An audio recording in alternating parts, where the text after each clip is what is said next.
వరుస కేసులతో సతమతమవుతున్న బీఆర్ఎస్ నేతలు.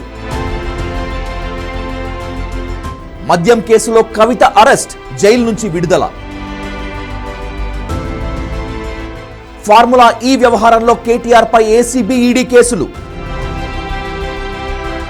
పార్లమెంట్ ఎన్నికల్లో బీఆర్ఎస్ కు గుండు సున్నా.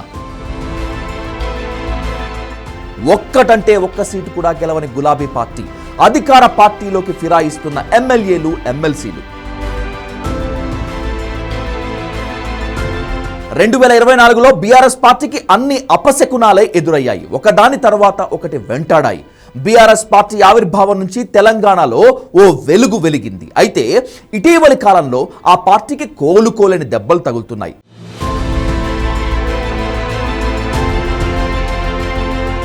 రెండు 2024లో ఒక్కటంటే ఒక్కటి కూడా కారు పార్టీకి కలిసి రాలేదు. ఎమ్మెల్యేల ఫిరాయింపుల నుంచి కేటీఆర్ పై ఫార్ములా ఈ కేసు వరకు సమస్యలు చుట్టుముట్టాయి. ఢిల్లీ మద్యం కుంభకోణంలో గులాబీ పార్టీ ఎమ్మెల్సీ మాజీ సీఎం కేసీఆర్ కూతురు కల్వకుంట్ల కవిత మార్చి 15న ఆమెను ఎన్ఫోర్స్మెంట్ డైరెక్టరేట్ అదుపులోకి తీసుకుంది. ఏప్రిల్ 11న ఢిల్లీ లిక్కర్ కేసులో కవితను అరెస్ట్ చేసింది సిబిఐ.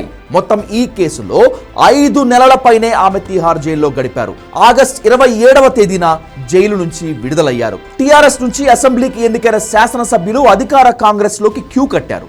ఒకరి తర్వాత ఒకరు చేరుతూ వెళ్లిపోయారు. 2023లో జరిగిన అసెంబ్లీ ఎన్నికల్లో బీఆర్ఎస్ తరపున మొత్తం 39 మంది ఎమ్మెల్యేలుగా గెలిచారు.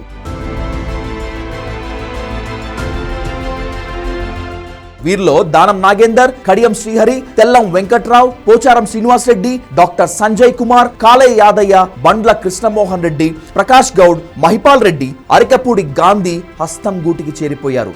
బీఆర్ఎస్ నుంచి కాంగ్రెస్ లో చేరిన ఎమ్మెల్యేల సంఖ్య 10కి చేరింది. మరికొంతమంది బీఆర్ఎస్ ఎమ్మెల్యేలు పార్టీని వీడి కాంగ్రెస్ గూటికి చేరే అవకాశం ఉందని తెలుస్తోంది. గ్రేటర్ హైదరాబాద్ నుంచే మరో 4 ఎమ్మెల్యేలు బీఆర్ఎస్ ను వీడుతారనే ప్రచారం జోరుగా సాగుతోంది. ఈ ఏడాది జరిగిన పార్లమెంట్ ఎన్నికల్లో బీఆర్ఎస్ కు ఊహించని షాక్ తగిలింది. బీఆర్ఎస్ ఆవిర్భావం తర్వాత తొలిసారి ఆ పార్టీకి లోక్సభలో ఉనికే లేకుండా పోయింది.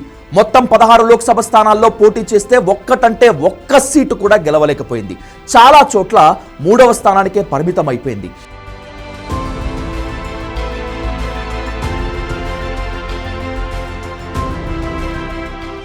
అధికార కాంగ్రెస్ పార్టీకి 8, బీజేపీకి 8 లోక్సభ సీట్లు వచ్చాయి. 20 ఏళ్ల తర్వాత గులాబీ పార్టీకి ఇలాంటి ఫలితాలు వచ్చాయి. ఫార్ములా ఈ రేస్ కేసు వ్యవహారంలో బీఆర్ఎస్ వర్కింగ్ ప్రెసిడెంట్ మాజీ మంత్రి కేటీఆర్ పై అవినీతి నిరోధక శాఖ కేసు నమోదు చేసింది.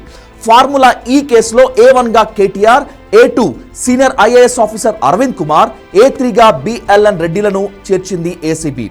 కేసు నమోదు చేసినటువంటి తర్వాత ఎన్ఫోర్స్మెంట్ డైరెక్టరేట్ రంగంలోకి దిగింది. ఫార్ములా ఈ రేస్ కేసులో బీఆర్ఎస్ వర్కింగ్ ప్రెసిడెంట్ కేటీఆర్ కు ఈడీ నోటీసులు జారీ చేసింది. జనవరి 7న విచారణకు రావాలని ఖరాఖండిగా చెప్పింది సీనియర్ ఐఏఎస్ అధికారి అరవింద్ కుమార్. హెచ్ఎండిఏ మాజీ చీఫ్ ఇంజనీర్ బిఎల్ఎన్ రెడ్డికి కూడా ఈడీ డైరెక్టరేట్ నోటీసులు ఇచ్చింది. జనవరి 2, 3వ తేదీల్లో విచారణకు రావాలని అరవింద్ బిఎల్ఎన్ రెడ్డికి ఇచ్చినటువంటి నోటీసుల్లో తెలిపింది. ఏసీబీ ఎఫ్ఐఆర్ ఆధారంగా పిఎంఎల్ఏ కింద ఈడీ విచారణ చేస్తోంది.